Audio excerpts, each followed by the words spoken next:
All right, everybody, we'll go ahead and get started here. Thank you all very much for joining us this evening. My name is Dave Workmeister. I'm the president of the Patterson Park Neighborhood Association. Again, thank you for coming to our December meeting. We have two really great speakers with us here tonight. We have Andrew Crummy, who is going to be talking about one of the best, worst kept secrets in the neighborhood that is soon to be coming to the Patterson Place neighborhood, a new establishment. Andrew's going to talk a little bit about what they have going on there and some asks from the community in terms of support for that project. And we also have Mr. Mark Edelson. Mark is the president of the Canton Community Association, and he's also running for a state delegate in the 46th district. So this will be a great opportunity for everybody to get to know Mark a little bit better, understand some of his priorities as he looks to serve our district at the state level. So very excited about both of our guests tonight. And again, thank you all for taking time out of your Monday evening to join us here. We'll kick things off here as we always do. Want to check and see if there's anybody in the meeting tonight where this is their first PPNA meeting attending. I recognize a lot of the names here with us this evening, but if this is your first time attending a PPNA meeting, if you could either raise your hand with your camera on or use the raise hand feature in the reactions. Would just like to acknowledge you real quick and get to know you all a little bit better.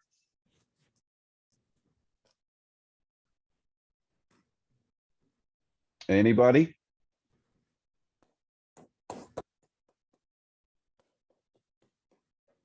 All right, great. Well, thank you all for coming back to another PPNA meeting, and look forward to your continued support. A quick reminder to everybody, next month is obviously our January meeting, which means it is election time. We have a number of positions that are going to be available on the board. If you have any interest at all in learning more about PPNA, being a part of the board, helping to kind of craft the vision for what the neighborhood association is and does, please reach out to us directly. If you want to send a quick email to board@pattersonparkneighbors.org. That would be the best way to get in touch with us. If you have questions or comments that you'd like to learn more about what we're doing and how we operate, we would love to speak further with you, and potentially find an opportunity for you to serve on the board. So again, that's board@pattersonparkneighbors.org. Taylor was kind enough to put it in the chat there, and we will also include it in the meeting minutes that are sent out after the meeting in the meeting minutes recap. So, Dave, can I perfect. Yeah, jump in, Ernest. Something for a second. Feel free. Sure. Hi, everyone. My name is Ernest. I am the VP of representing the Patterson Place sector. My roommate here is Shrody, and she is very interested in what's going on here, obviously. But I also wanted to just put in a plug to say that we have open seats on the board, and certainly if you're interested in running to be the president or the secretary or one of the open seats for vice president, you absolutely should do so. But I also want to just remind everybody that there is a lot of work being done by committees as well. In fact, they kind of really do a lot of the street level work for us. You're going to hear from some of them, but like the community composting that we do that was initiated by a committee chair. I don't mind telling you guys that, in my opinion, even though I am a VP, I think that Arch McCown has probably had more impact on the neighborhood than I have had. Arch is the chair of the safety committee. Can't hear me. Can you hear me, Dave? I can hear you fine. Yep. Oh, okay. I'm sorry. I don't know what could be going on with the sound there. But anyway, the point I am trying to make is that if you are not interested in running for an elected position, or if you run for an elected position and you don't win, we still want you involved. And there are so many ways you can do it. You really can shape your own. And if you are interested in economic development, if you are interested in doing cleanups, if you're interested in helping with string lighting, all those kinds of things, we want you, and we want you to join a committee and get involved that way. Really, the major difference between a committee chair and a board member is that board members can vote on financial matters, and committee chairs cannot. But as I said, a lot of the things that you see around the neighborhood, a lot of the changes that you've seen were initiated by committee chairs and were really put together with their persistence and stick-to-itiveness. And we really want your help. So just because you know you don't want to run for election doesn't mean you can't be involved. We really want you and your energy. Absolutely. Thank you for that. Thank you for that, Ernest. I would echo that as well. A lot of the amazing work that's done within PPNA is done on the committee level. And if we don't have an active committee that kind of services what you would like to bring to the table, we are always open to having a conversation about establishing a new committee. There's an entire process for that we would be happy to work through with you. Kelly was also kind enough to point out in the comments there, there's really no such thing as a quote open board position. Any committee members any board members who are interested in being on the board or continuing to be on the board have to rerun for their positions as well. So, if you have any interest in joining the board, you don't have to be going after an open seat. You're more than welcome to run for any position that you are geographically qualified for, if you're looking at VP positions, or any of the kind of executive committee positions as well. So yeah, just wanted to make a quick note of that. Thank you very much, Ernest. Thank you very much, Kelly. And Taylor pointed out as well, the positions of President, Secretary, VP East Sector, and VP North Sector, we know are going to be open for the 2022 board year. So again, just reach out to us if you have any interest at all. If it sounds like you might want to learn a little bit more, we're more than happy to have a conversation with you. So with that said, we can handle any questions after our speakers, but I do want to jump into that portion of our meeting tonight. First up, we're going to have Mr. Andrew Crummy to talk a little bit about the awesome project he has going on over in the Patterson Place neighborhood. So thank you very much for joining us, Andrew, and the floor is yours. Yeah, great. Good evening, everyone. Thank you for the opportunity to present. So my name is Andrew Crummy. I live in Butchers Hill, just around the corner on Chester and Pratt. My wife and I opened Charmed Kitchen 3 years ago, as of early December. And we've been here 11 years. We were focused on kind of real estate development, kind of fell into the restaurant business because we live across the street. We know that the amazing amenity of having a restaurant, cafe, coffee, all that kind of stuff in our neighborhoods. And I've always kind of had an eye on the Grace Acre building, happened to notice it was for sale and jumped on it. And so our intent is to renovate the building and add a cafe very similar to Charmed. Actually, probably exactly like Charmed. We haven't figured out all the details, but the model that Charmed is, we would replicate that in the space. It's double the size as Charmed. Charmed is 15 by 40 inside. As you guys know, Grace Acre is a double wide, so it's a much bigger space for us. And we would look to just replicate that model. In addition, that The space is big. The basement of Grace's Acre is already really deep in the back. It used to be an old bakery. That garage door you see on the back of the building is an old loading dock. And so we intended to excavate and underpin the basement and turn it into a kind of like a rathskeller kind of bar concept in the basement space.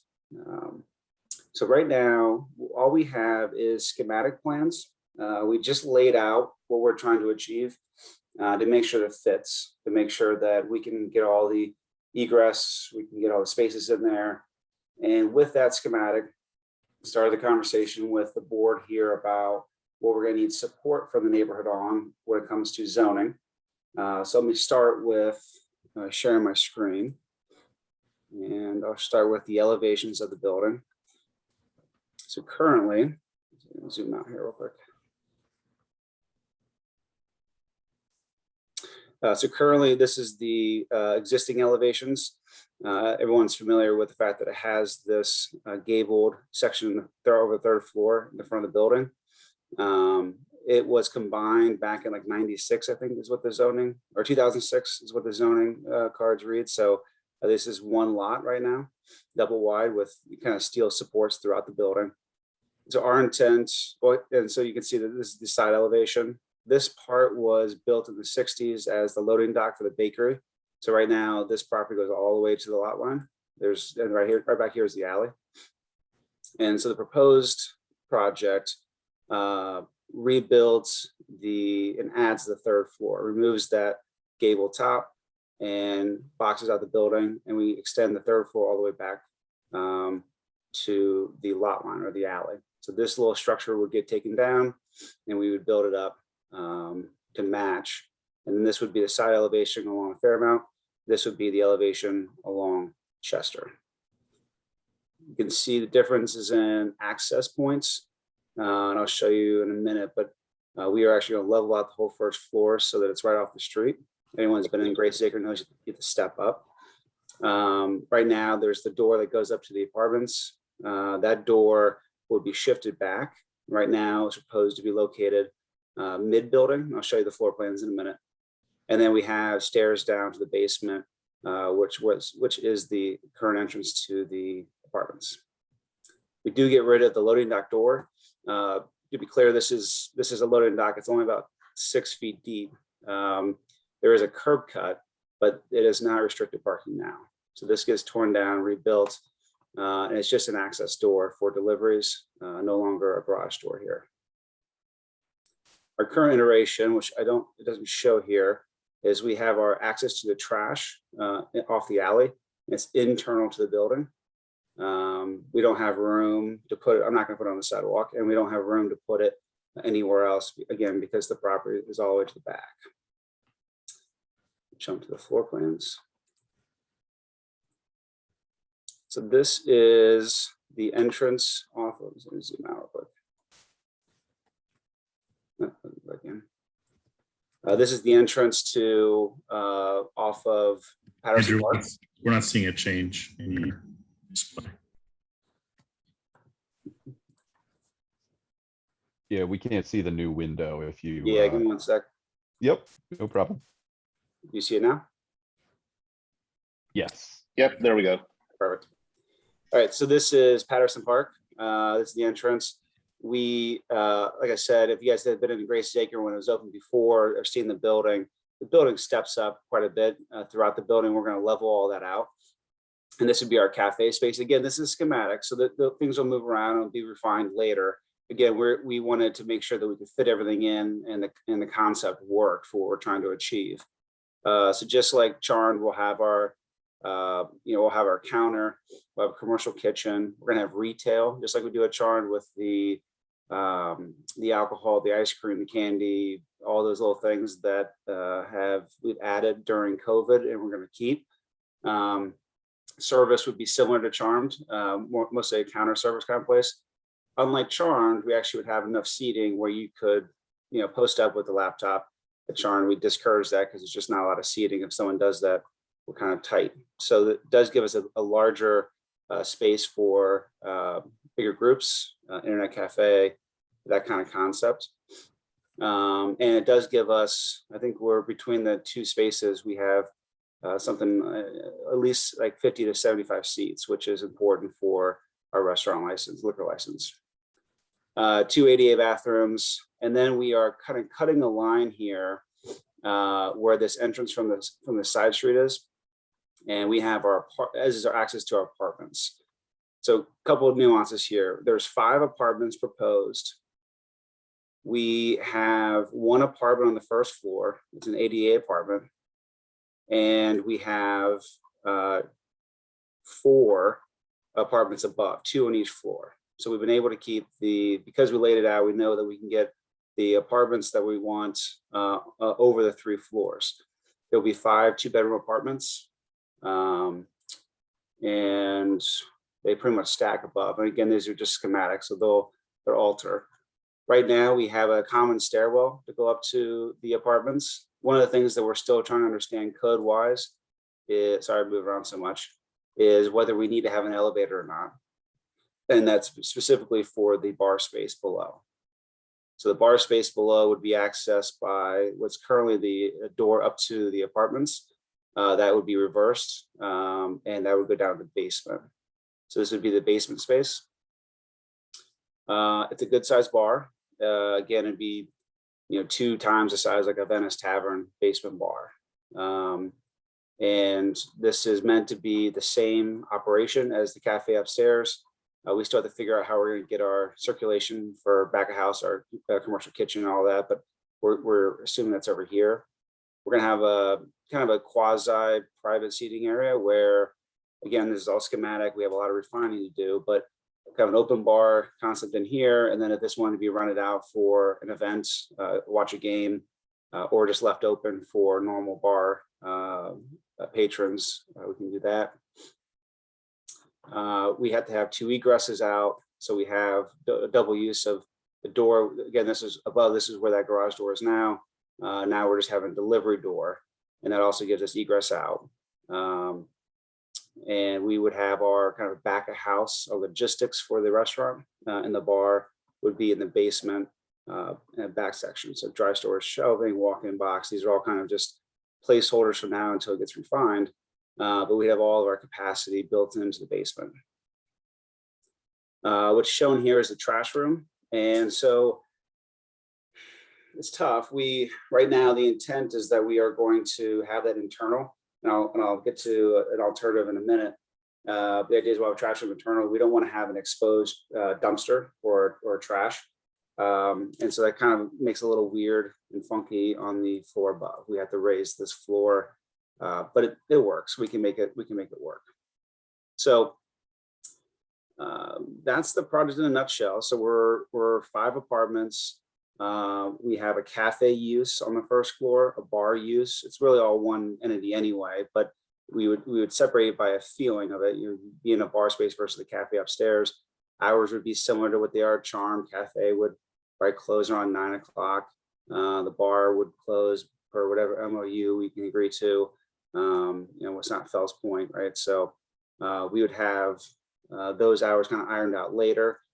And the goal is we have submitted to zoning. It was supposed to be tomorrow for the hearing. We got pushed until after the holidays, January 4th. So the request for the association is supportive. Really 2 components. One is pretty straightforward. It's a use of the space as a cafe or a restaurant use. That's the neighborhood commercial conditional use. It's what we did at Charmed. It's an R8 district, so you are allowed to do it as long as the building is commercial in nature and you have support. The other thing is the density or the parking. We've had a back and forth with the city about the amount of units that the building is zoned for. We landed on that no one really is willing to commit to it, so that's why we're asking the hearing to have a variance for parking, off-street parking. Right now, there is no room for parking. We can't park anything on the site. So those are the requests. I talked to the board a couple of different times about the evolution of the back and forth with the city about, are we Are we grandfathered in for 5 units? Or do we need to request an increase of units, or just the continued use of 5 units? So that's been a little bit of a back and forth with the city. We don't really have a clear answer what they determined, other than to say that we'll have a hearing and it'll be decided at that hearing. So the request is for the association to support the project as presented. And I have one more nuance here, and I got a chance to talk to Dave or Ernest or anyone on the board, but we are under contract to purchase 103 right next to, let's see if I can find the 103 right next to 101. And the intent is to find a way to include that in the project, primarily because I would like to get the trash out of the building and managed out off the sidewalk. We would be able to use the parking behind that project, that property. But I don't have much more information on that, what the impacts would be on the project. So I just wanted to put that out there. That will be something that we'll have to deal with as that progresses. So just want to do a quick, so are you guys able to see my screen now with? Yep. Yeah. So we see the street view map. Perfect. Great. So again, just to point this out as it is now, we'll add the 3rd story. That'll be in brick. We'll take the paint off, redo the storefront, redo all the streetscape along here, remove this back building and rebuild it. And at some point, we're going to integrate 103 into the project. And I won't be able to get a shot of the alley, I don't think, but back here, there's room for parking. And so the idea would have one parking spot in our trash and recycling around the corner versus a trash door here or on the sidewalk. And just to jump real quick before any questions, to see what we've done before, we renovated Charm Kitchen building back. So it's been open for 3 years, but it's been 4 years since we started construction on it.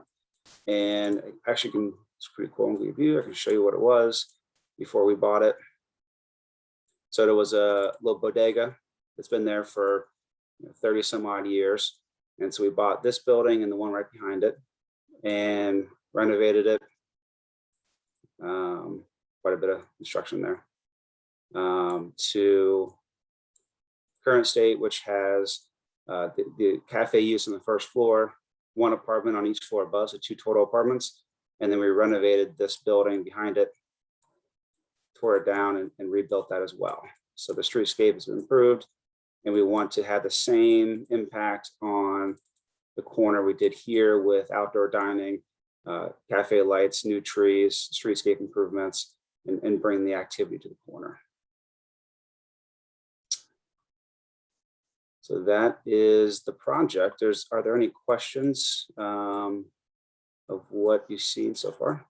Yeah, just real quick. We wanted to bring Andrew in today just to kind of, present to the community, make sure people understand kind of the vision for what he's looking for. I think it's important to highlight kind of Andrew's history in terms of, creating, renovating, a project like this and creating a new restaurant establishment in the neighborhood. But we wanted an opportunity for the community to ask any questions they have, voice any concerns, and understand kind of the pulse of the neighborhood, in order to be informed, to be able to write a letter of support or hypothetically opposition to the project. So JC, I saw your hand go up first. Yeah, I just wanted to ask Andrew a quick question on the, he said something about, so if I heard your trash is going to be exterior of your building, right? Well, that's the hope. So currently the plan has it inside the building.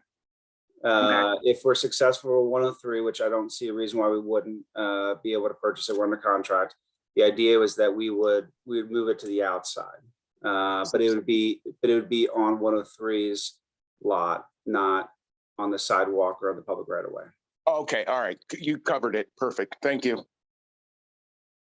And Jayesh, I saw your hand up as well. Just curious, Andrew, I mean, maybe I missed it, but what's The current building, does it have apartments, and how many apartments does it have? No, yeah, so it only has, well, it's kind of weird. It's a big jumble of rooms upstairs. And so it's not broken up into 5 units. The zoning that comes with on like City View and what the zoning is referencing, typically you'd either have continuing of the use of 5 that are there now, or your grandfathered and you're fine. Right now, it is a unsafe and a jumble of spare rooms that they literally just cut holes in some of the rooms to get to the other rooms. So it is just one big space up there. That I went guess nobody there now, I guess. there is, yeah. Someone had been there for like 10 years, and when we bought the building, he asked to stay for a little bit longer, so we just continued it for a while. But he wants to move out, and we want to have him move out relatively soon, because the building's in really bad shape, and it's not great up there. Thanks. If I may give a little history here, and Dave might actually have some information for this too, but this property, Grace's Acre, has been sitting vacant for a really long time, at least at the street level. In fact, as long as I've been in the neighborhood, which I moved in 2015, there has been no business there. Grace's Acre has been vacant. And we actually, a few years ago, I don't remember exactly when, might have been 2018 or so, we had a person interested in moving into that space and opening a restaurant. However, upon doing the inspection, they realized that there was a lot of renovation that they would have to do. Andrew is very familiar with this, I'm sure, just to make it safe to run as a business. And the previous landlord refused to make any kinds of improvements. And I don't know exactly now what Andrew has had to do to get possession of this property now, but that the property has just been sitting there, falling apart this whole time because the previous landlord had no interest in improving the property or doing anything other than just had a tenant there, just collecting rent, and didn't care if anything happened with the storefronts. I would say that on the purchase, it went very smooth. I think once she made the decision to sell, all the things I've heard about her didn't manifest. It was just kind of, she wanted out. So I got fortunate on that one. And I heard horror stories though. So yeah, I'll echo what Ernest said. That was the condition of the building was a factor in Grace's Acre leaving the neighborhood to begin with. When we had other opportunities to fill that space, the previous landlord did not have any interest in making necessary renovations to make it basically pass code. So with the acquisition of the building from Andrew, and his willingness to do the work to turn it into not only a functional space, but what from what I've seen should be a gem in the Patterson Place neighborhood. I think there's a reason to be excited about a space like this coming along. I will just mention timeline. One of the things I didn't want to post that we purchased is just that we are submitting for zoning and we are full steam ahead. We are going to restart design once we have locked in our zoning, but everything is still slow. Construction is slow anyway, and COVID hasn't solved any of those problems. So we are a good amount of time out before we'd actually open doors to a cafe. 2022, even at the end, would probably be too aggressive a timeline. We would hope to start construction in May, June timeframe, and that's pretty aggressive. But that's our target right now, and that would put us finishing up at best case scenario without any real big delays at the end of the year of 2022 or early 2023. And so just to give you a sense, we're not going to turn this around in 6 months. It's going to be a long process to get through all the steps, but we are full steam ahead. We are committed to doing it. Hopefully we catch a break along the way and save some time, but I doubt it. Yeah, and to kind of echo Andrew's point there, Ernest, myself, and Megan Doyle, who is our economic development chair, have had the opportunity to tour the facility with Andrew. there is a lot of work to be done. I mean, it's it's not essentially, it is a complete rebuild of the building. So I understand why you can't be too aggressive with the timeline, because we're basically taking it down to to brick and starting there. But the building certainly does need a lot of work, and I'm tentatively excited to see what happens with this space. Any other questions?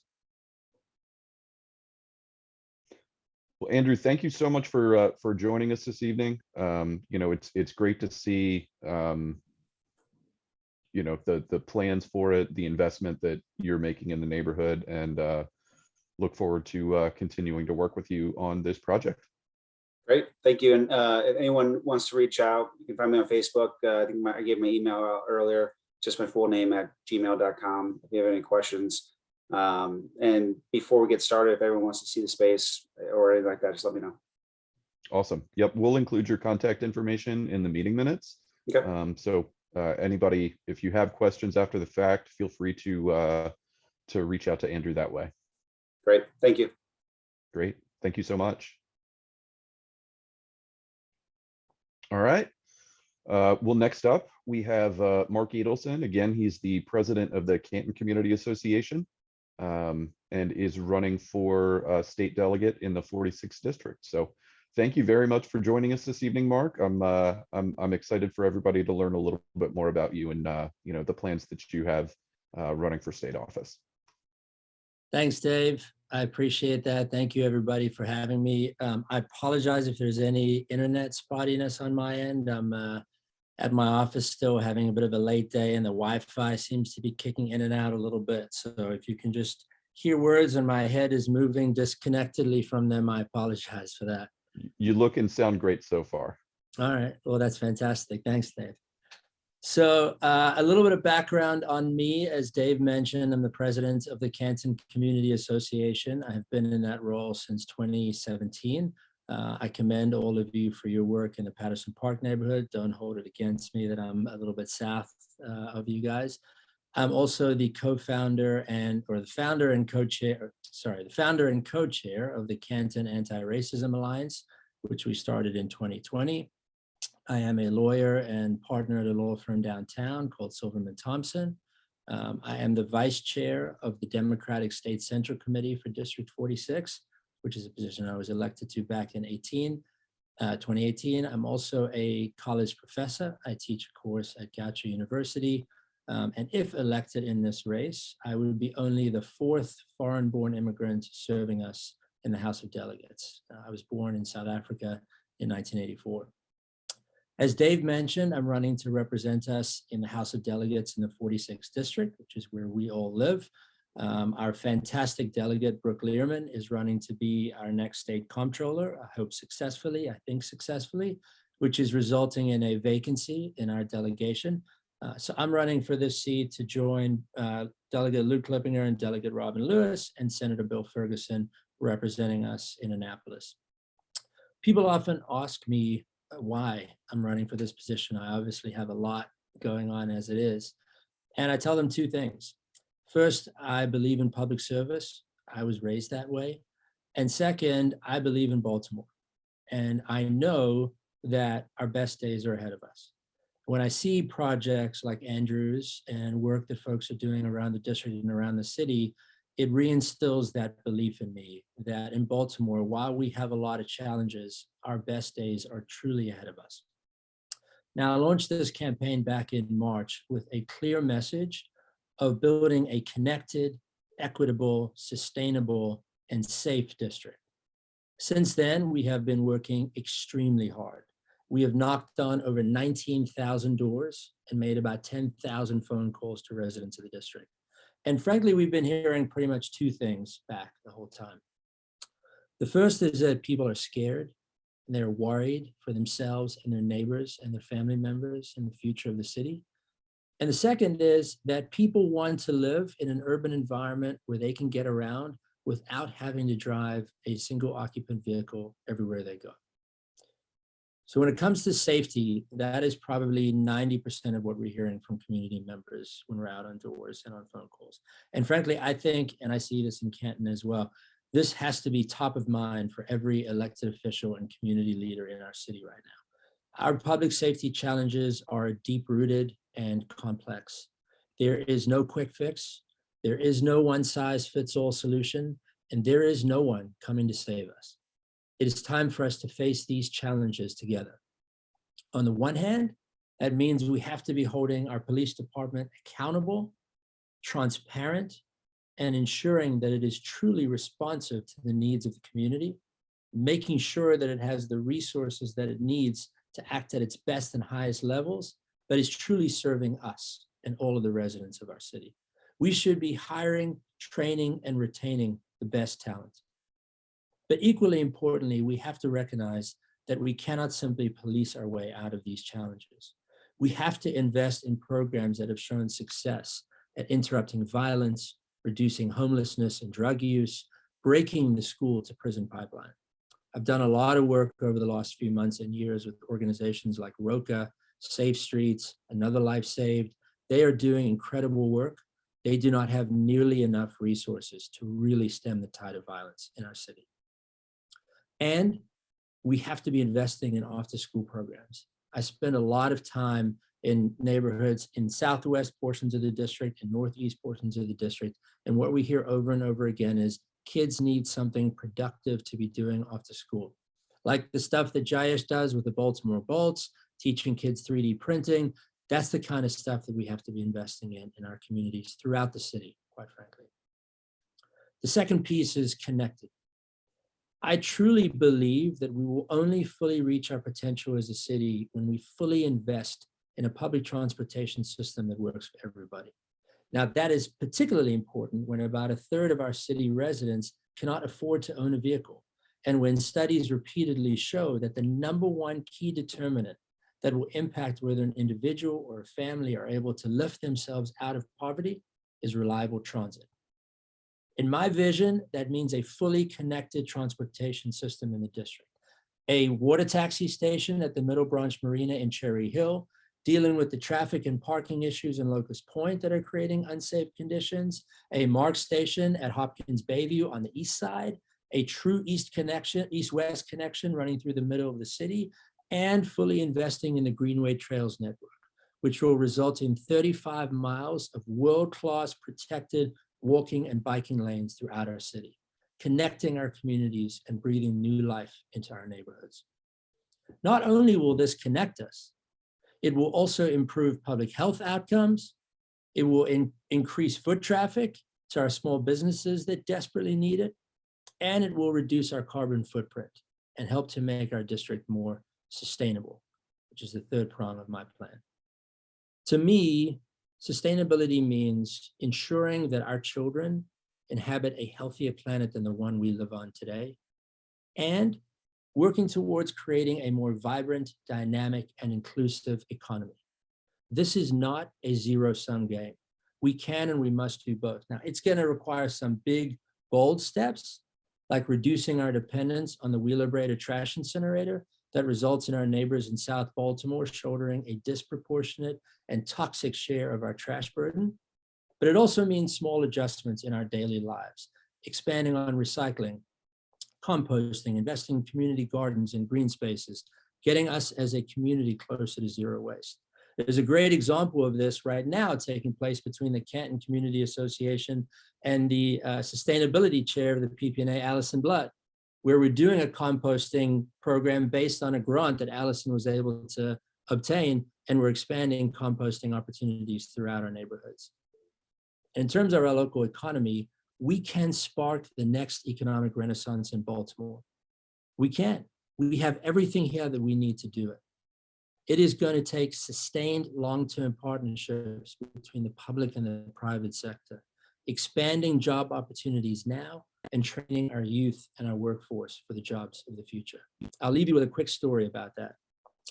One of the great things about running for office, other than all the incredible sleep that you get, is that everybody that knows what you're doing wants to meet you and take you to their space where they're doing something creative and innovative, so that if you win, you'll know what they're doing and you'll be able to impact and expand upon the work that they do. So I had an awesome opportunity lately to tour the space at 1100 Wacomico over in Pigtown. It's a light manufacturing ecosystem there with a lot of different startups and small businesses, very exciting entrepreneurial stuff. One of the businesses that I met is a company called Galen Robotics. These are a couple of folks who are prototyping a robot that is going to help in the operating room, specifically in neurology surgeries. It's going to increase safety, save the hands of surgeons, do a whole lot of things in the operating room, much of which is way above my ability to understand. However, what was fascinating to me about this is Galen Robotics started in Silicon Valley, and they moved to Baltimore. And I asked them, what made you move? They said to me it was two things, essentially, location and investment, that no other city provided them the kinds of opportunities that Baltimore did, with the Port of Baltimore bringing in all the products, the medical and academic institutions that we have, the cost of housing in the city, the I-95 corridor, the talent that we have in the city. This is where they wanted to be. And because of a program that was a combination of the city and the state government that invested in early stage development, they were able to bring their company to Baltimore. When they moved, which was in February of 2020, right before the pandemic, they had 6 employees. When I met with them about a month or so ago, they had 46 employees. And this time next year, they expect to have 175 employees. That is the kind of success story that we can have in Baltimore when we invest in ourselves, in our youth, and in our innovation and entrepreneurship. And I'll leave you with the final piece of my platform, the equity piece. And it's also the final reason why I'm running for office. My parents sacrificed everything to bring my sister and I to America, all for the promise of a world-class American education. We were fortunate enough to receive one, but for far too many of our young people today, that promise no longer exists. As somebody who recently got engaged and is planning to stay in our community and our city and raise our kids here, I commit to you that I will be working each and every day in the legislature to ensure that in the wealthiest state, in the wealthiest country in the world, that each and every child has access to a world-class education. So that is my vision for our district. It is one that is connected, equitable, sustainable, and safe. It is one that I've been working towards for a long time, and it is my hope that I will be able to continue working towards it on behalf of all of us with our delegates and senator in Annapolis. If it is one that you share, I hope that you will reach out and connect with the campaign. I'm going to put my email and my website in the chat. Feel free to connect with us any way that you like. I am always around. It was a joke about the sleep. I am never asleep. So I'm always here and happy to connect in any way that you would like. I hope that I will be able to earn all of your support and to do my very best representing us in Annapolis. Thank you so much, Mark. I appreciate you being here. I see we already have a few questions in the chat here. JC, I saw your hand go up first. Feel free to jump in. Thank you. Hi, Mark. Good evening. I have 3 very easy questions for you. Number 1, I didn't hear what party you represented, Democratic or Republican or neutral. Number 2, how long have you been in Baltimore? And lastly, the very easiest one, what do you like to do when you're not working? Over. Great. Those are easy. Thank you. Usually when someone says they have an easy question, it's not, but those really were. So thanks, JC. I'm a very proud Democrat. I represent us on the Democratic State Central Committee, so I apologize if I didn't make that clear, but I am and always have been a Democrat. I moved to Baltimore in 2007.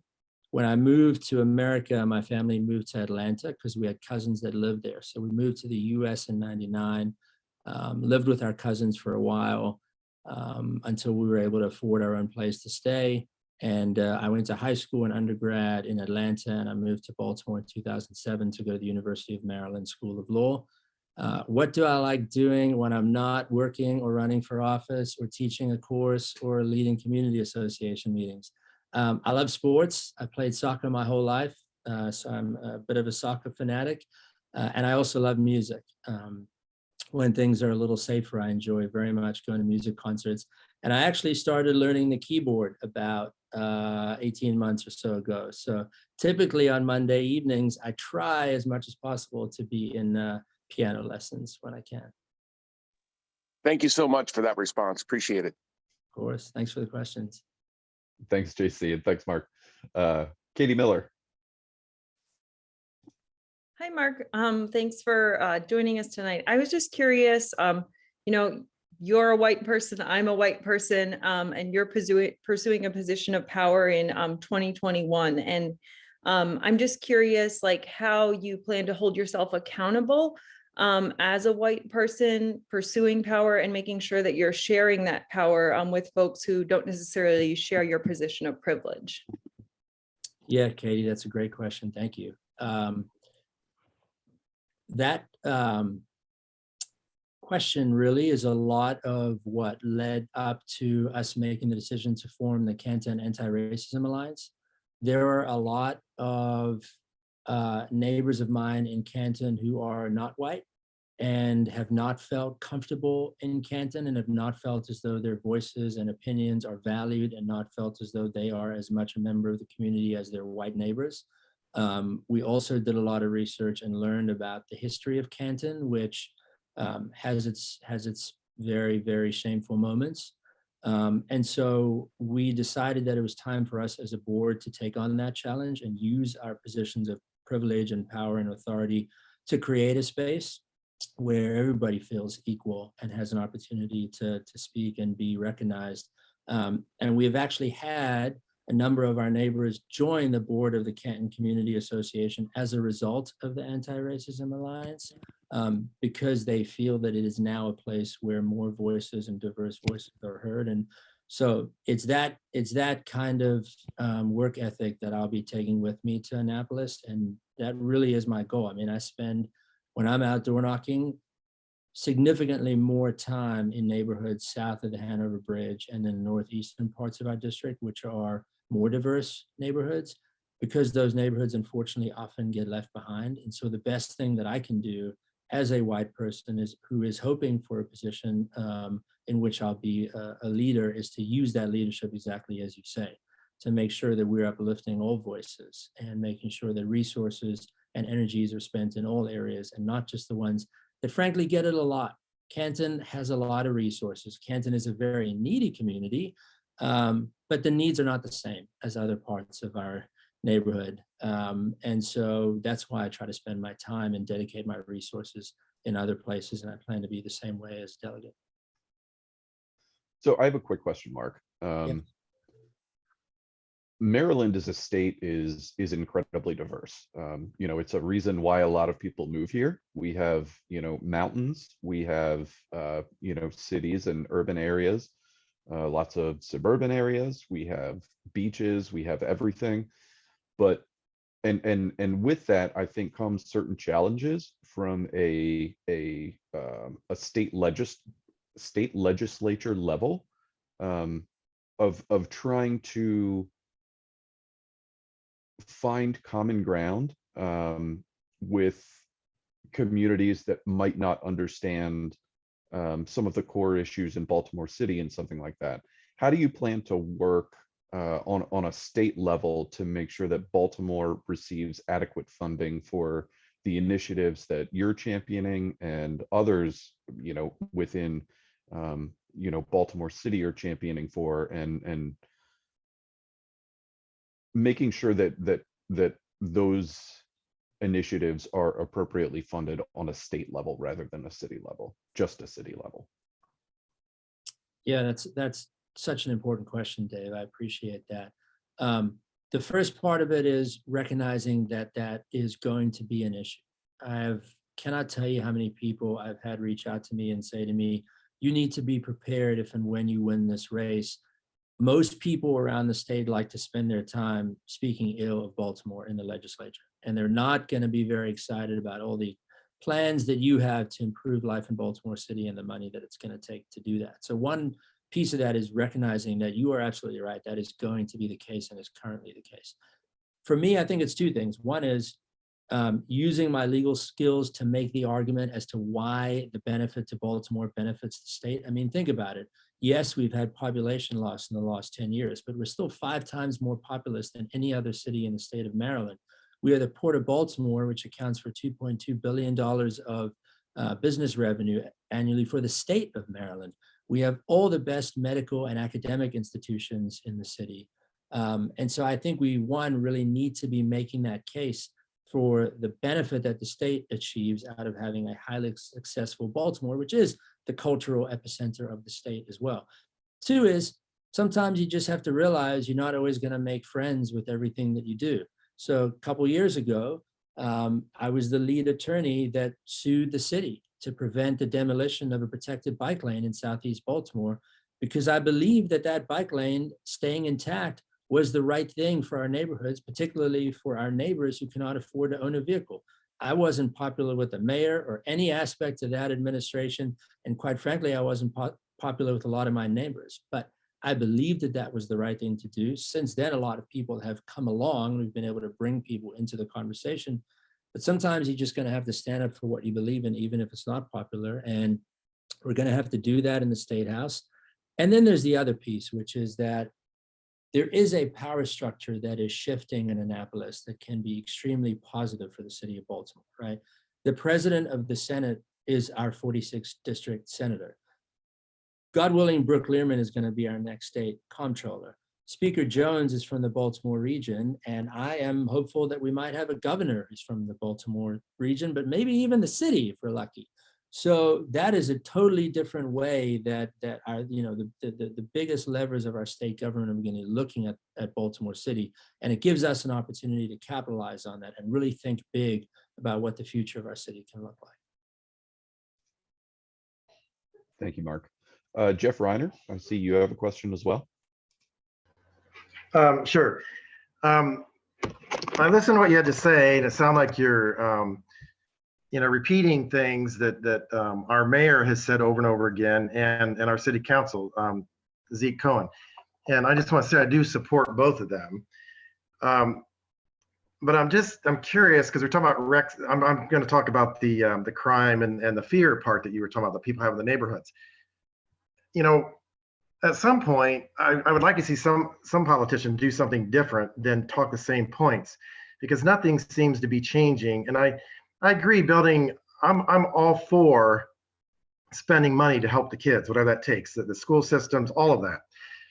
But my guess is building a rec center, unless you're putting something in there that's giving free money, the kids that are carjacking and doing the felony crimes are not going to go to these rec centers. And so no one seems to want to address what to do about this very small percentage of people in the city that are committing the crimes and doing the murders.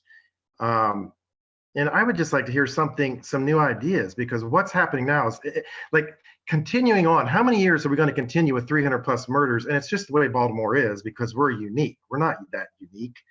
It's like people are dying. And I hear about this $56 million we got for COVID. Why not just give that money to the 1,000 poorest people in the city and let them spend it the way they see? Because the way, the mayor hired 12 positions and spent $2 million of that just for positions to decide how to spend the money. Why not just give it to the people that need the damn money? That's the difference between them and us. We have money, they don't.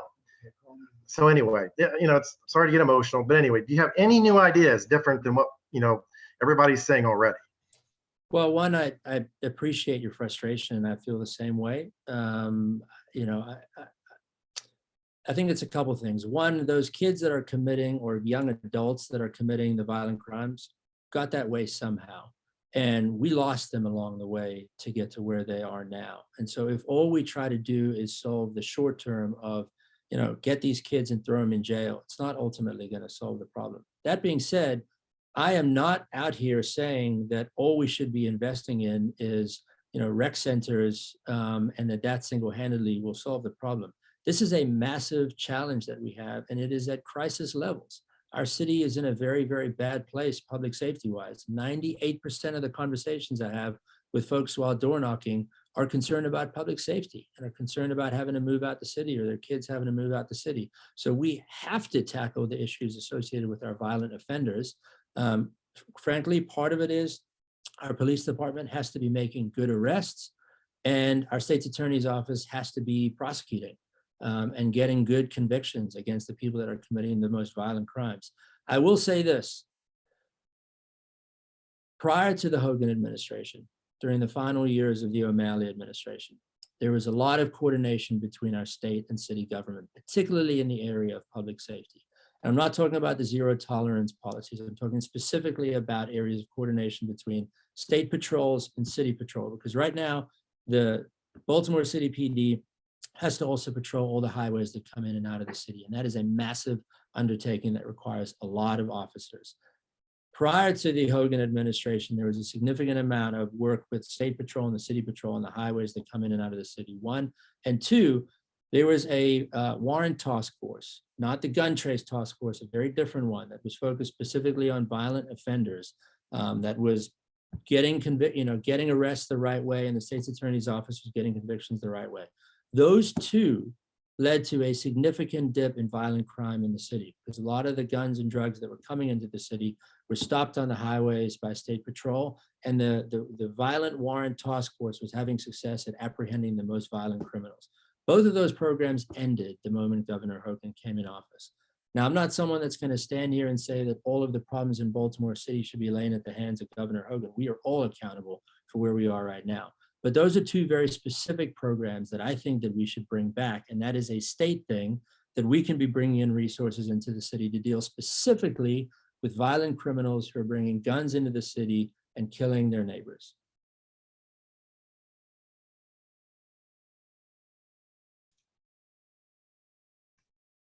Thank you very much for that question, Jeff, and for your response, Mark.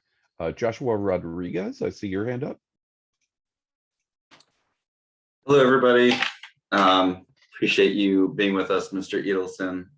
And I actually just wanted to follow up on Mr. Reiner's question. It sounds like you responded to his question with some thoughts on ways of shifting enforcement and even improving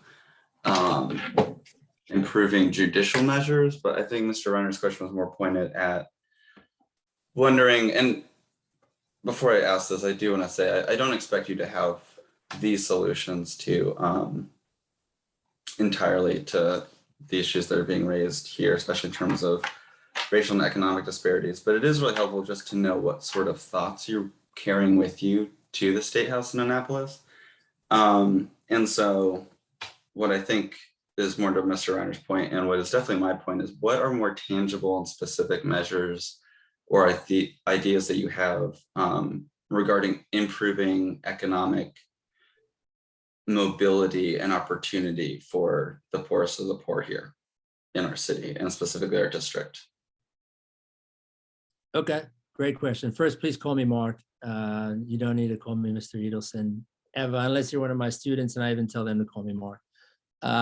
So specifically on the issue of economic mobility, like I said, I spent a lot of time in neighborhoods south of the Hanover Street Bridge. And what I see there more than anything that neighbors are frustrated about for themselves is the lack of physical access to job opportunities. So they see things like Canton Crossing coming online, and they say, there are a ton of jobs over there, but I don't have access to that job because I don't own a vehicle, and what it's going to take for me to get there is too long.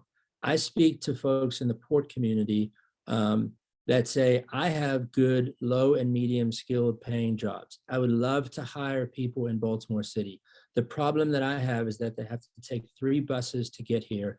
At least one of them is going to be late, or one of them isn't going to show up at all. And that employee is going to show up some days at 9, some days at 10, some days at 11. And I can't run a business that way. So to me, one of the most critical ways that we can improve access to economic opportunities and mobility for residents of the city and the district is the physical access that we create for people to get to the job opportunities.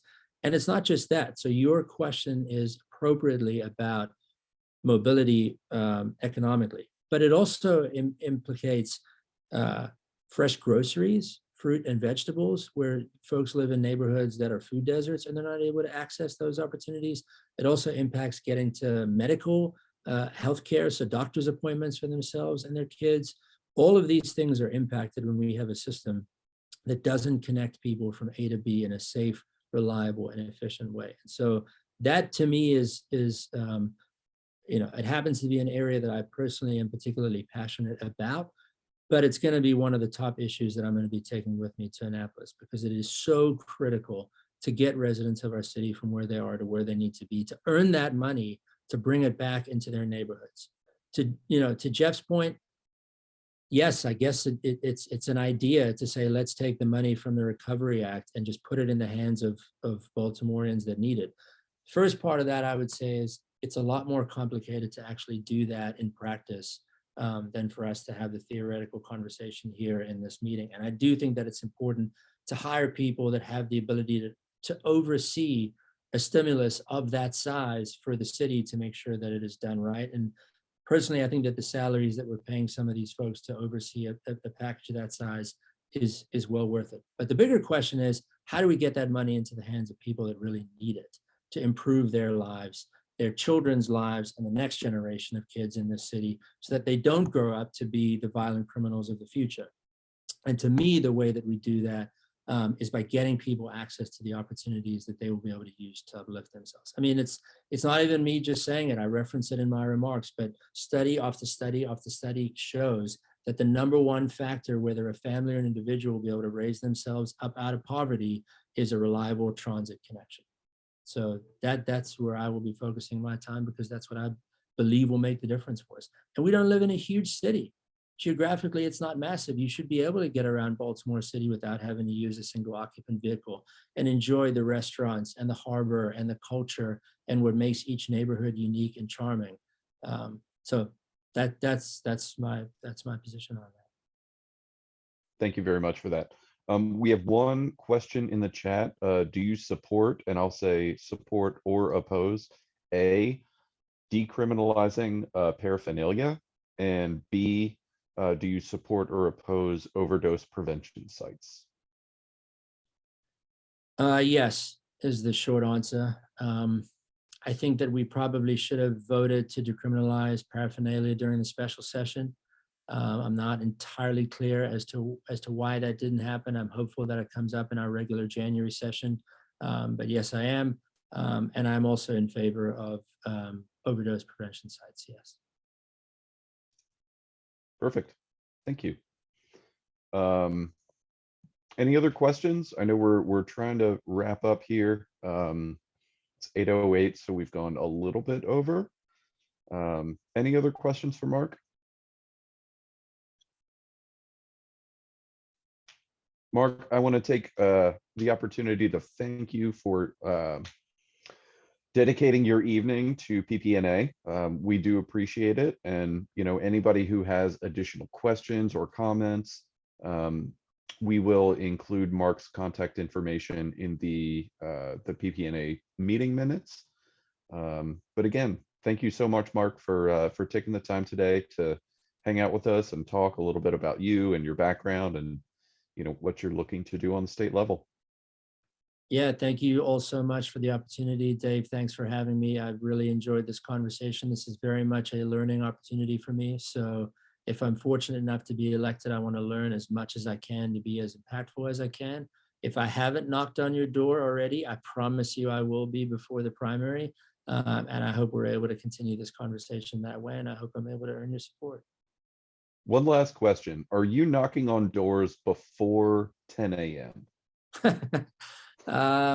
No, we typically start between 10:30 and 11 to give people a little bit of an opportunity to get some sleep before they have to see my face a couple feet away from them first thing in the morning. Fantastic. And by a couple, yeah, sorry. I mean, at least 6 feet away. Yeah, yeah. No, I appreciate that. I'm one of the I'm one of the people in the neighborhood, sans kids, who appreciates sleeping in the morning, and I've gotten a couple knocks from Understood. people I won't name. I'll remember that the next time we're on your street, I promise.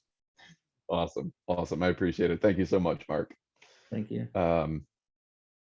With that, we're just wrapping up here. I know we have a very quick announcement from Danielle Roberts in reference to the postcard drop that we will be doing. I think everybody, I'm pretty sure everybody here saw our first postcard drop, and we have a second coming up, and Danielle's going to talk a little bit about that. Yeah, thanks, Dave.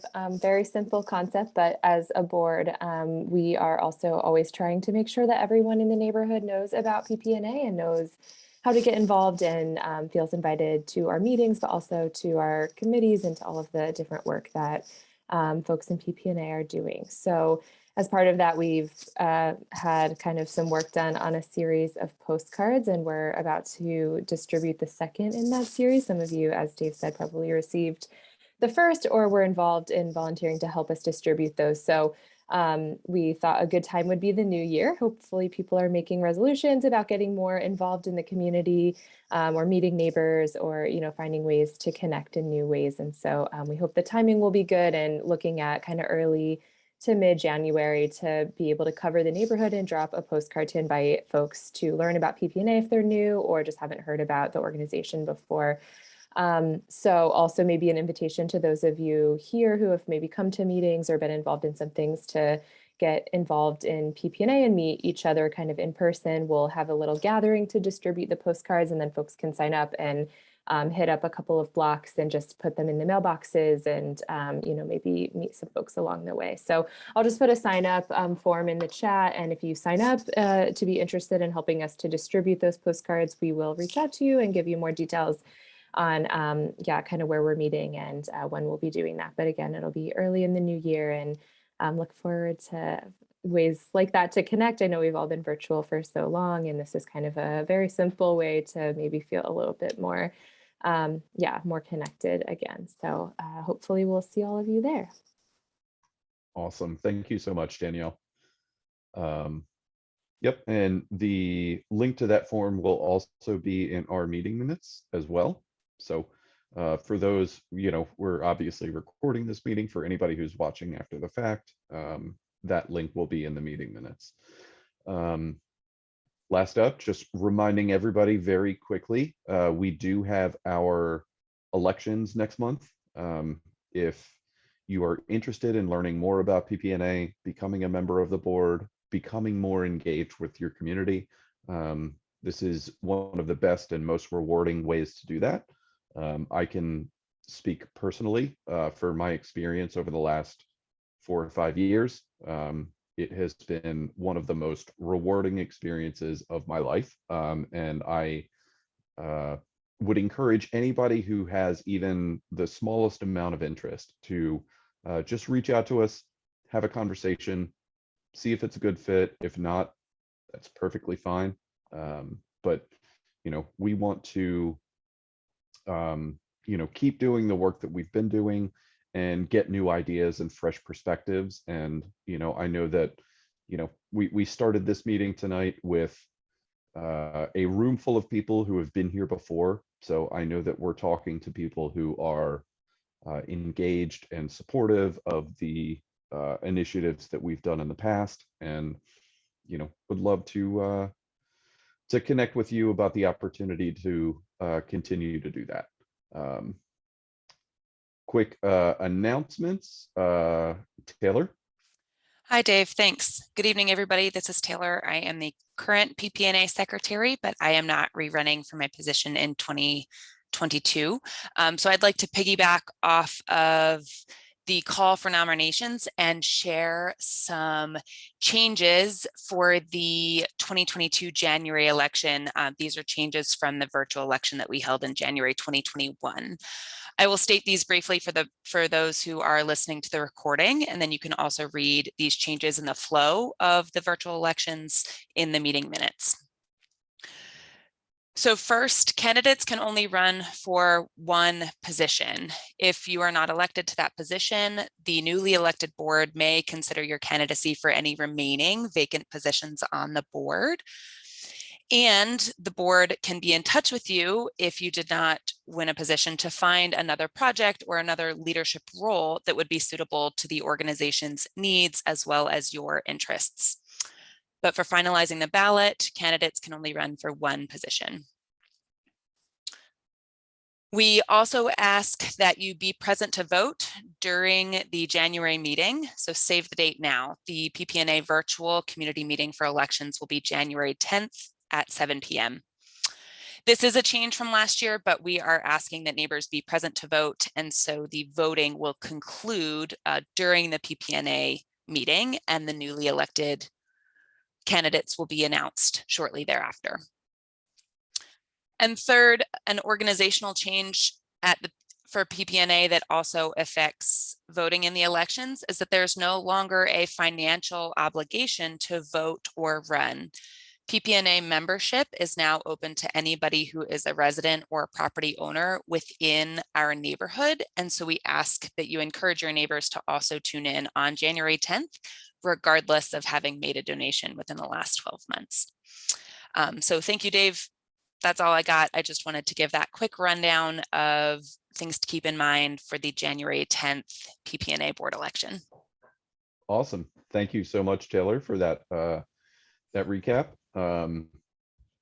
Larry Nunley, I see your hand up as well.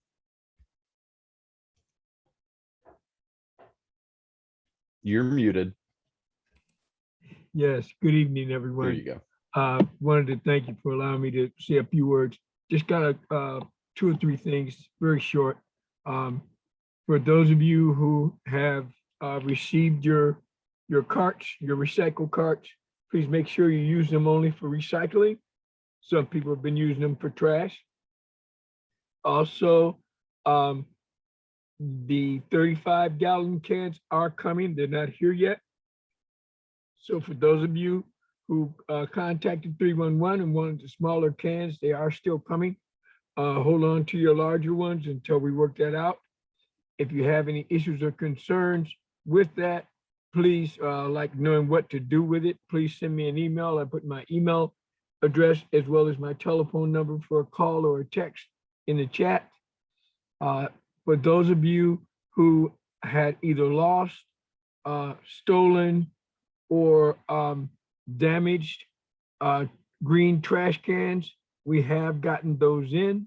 So if you have called 311 already, I'd like you to send me your confirmation number, see if I can escalate it for you, because they are reaching out.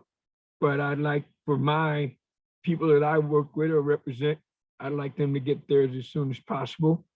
The other thing is that you may have seen a street cleaning machine running around the streets and wondering why isn't he or she that's driving it not coming down my street.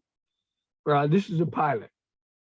We're doing this so that when we do start back up, we won't have to shut it back down because of something that we should have thought of. So that if you see one going down the street and he's only doing one side because his car's on the other side and you're running out to the street, like I saw so many of my neighbors doing the other day, worried that they were going to get a ticket. There is no tickets being given out until we get this thing started and started right. That's about it, everyone. See, short. And I usually talk a lot. Thank you. Thank you so much, Larry. All right. We appreciate it. Amy Hall, I don't know if you're clapping or raising your hand. I think you're just clapping. Sorry, just clapping. Okay. Any other final announcements here? All right. Well, thank you all so much for joining us this evening. Thank you to Andrew and Mark for joining us this evening. I think I'm very, very happy to hear from both of you. I appreciate your time this evening, and we look forward to hearing more updates about everything that's going on with both of you in the future. And if you have any questions, feel free to email board at pattersonparkneighbors.org. You know, we're obviously here to help. So thank you all so much this evening. I appreciate your time and have a wonderful rest of the week. Good night, everybody. Happy holidays. Happy Happy holidays, holidays. everyone.